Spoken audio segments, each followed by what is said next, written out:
আসসালামু আলাইকুম রহমতুল্লাহ। বিএনপির যুগ্ম মহাসচিব রুহুল কবির রিজভীকে ধন্যবাদ জানাচ্ছি, মোবারকবাদ জানাচ্ছি, শুভাশীর্বাদ জানাচ্ছি।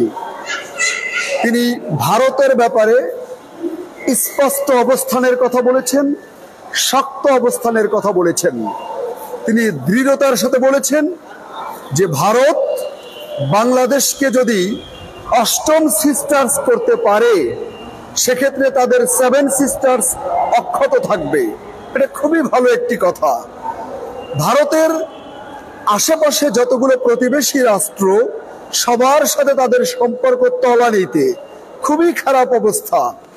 শুধুমাত্র আওয়ামী লীগের কারণে, হাসিনার কারণে ভারত হাসিনার কাঁধে পা রেখে আওয়ামী লীগের কাঁধে পা রেখে বাংলাদেশকে তাদের পদতলে রেখেছিল, তাদের করায়ত্তে রেখেছিল, তাদের আওতায় রেখেছিল। কিন্তু হাসিনা পালিয়ে যাবার পর ভারতের হাত থেকে বাংলাদেশ হাতছাড়া হয়ে গেছে। এই বাংলাদেশ হাতছাড়া হয়ে যাওয়াতে ভারতের নরেন্দ্র মোদী একদিকে তার গদি বাঁচাতে তো চেষ্টা করেই, অন্যদিকে বাংলাদেশের ব্যাপারে তার এখন দারুণ মাথা ব্যথা শুরু হয়ে গেছে। কারণ যেভাবেই হোক আর যে মূল্যেই হোক তারা চায় বাংলাদেশকে শাসন করতে, শোষণ করতে। বাংলাদেশ তাদের সবচেয়ে বড় ব্যবসার একটা মার্কেট। বিশ্ববাজারে বাংলাদেশে তাদের ব্যবসা অত্যন্ত শক্ত অবস্থানে আছে। তো যার ফলশ্রুতিতে ভারত কখনোই চাইবে না বাংলাদেশের মতো এমন একটা দেশ, যে দেশ ব্যবসার জন্য উর্বর একটা দেশ, বিশ্ববাজারে এই শক্ত অবস্থান তারা হারাতে তো চাইবে না। আর আওয়ামী লীগ থাকতে, হাসিনা থাকতে বাংলাদেশকে যেমন ইচ্ছে তেমন ব্যবহার করতে পেরেছে। আর হাসিনা উদার মনে দাদা বাবুদের দাদাগিরি করার সুযোগ দিয়েছে, 2 হাত ভরে ভারতকে দিয়েছে।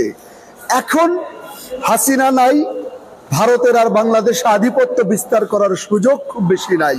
বিধায় ভারত হয়ে গেছে উন্মাতাল এবং অনেকটা দিশেহারা। বিধায় নানাবিধভাবে বাংলাদেশের উপর প্রভাব বিস্তার করার দারুণ প্রচেষ্টা করছে। এবং আমরাও বাংলাদেশিরা শক্ত অবস্থানে আছি। আমরা যে কোনো মূল্যে ভারতকে প্রতিহত করতে চাই। সেই প্রেক্ষাপটে আজকে বিএনপির যুগ্ম মহাসচিব রুহুল কবির রিজভী তিনি ভারতের বিরুদ্ধে এবং ফ্যাসিস্ট আওয়ামী লীগের বিরুদ্ধে, বিশেষ করে ডাইনি হাসিনার বিরুদ্ধে যে শক্ত প্রতিরোধ এবং শক্ত অবস্থানের কথা বলেছেন, যে দৃঢ়তার কথা বলেছেন, ভারতের বিরুদ্ধে অবস্থান নেওয়ার ব্যাপারে যে শক্ত কথা বলেছেন, তার জন্য আবারও বিএনপির রুহুল কবির রিজভীকে ধন্যবাদ জানাচ্ছি।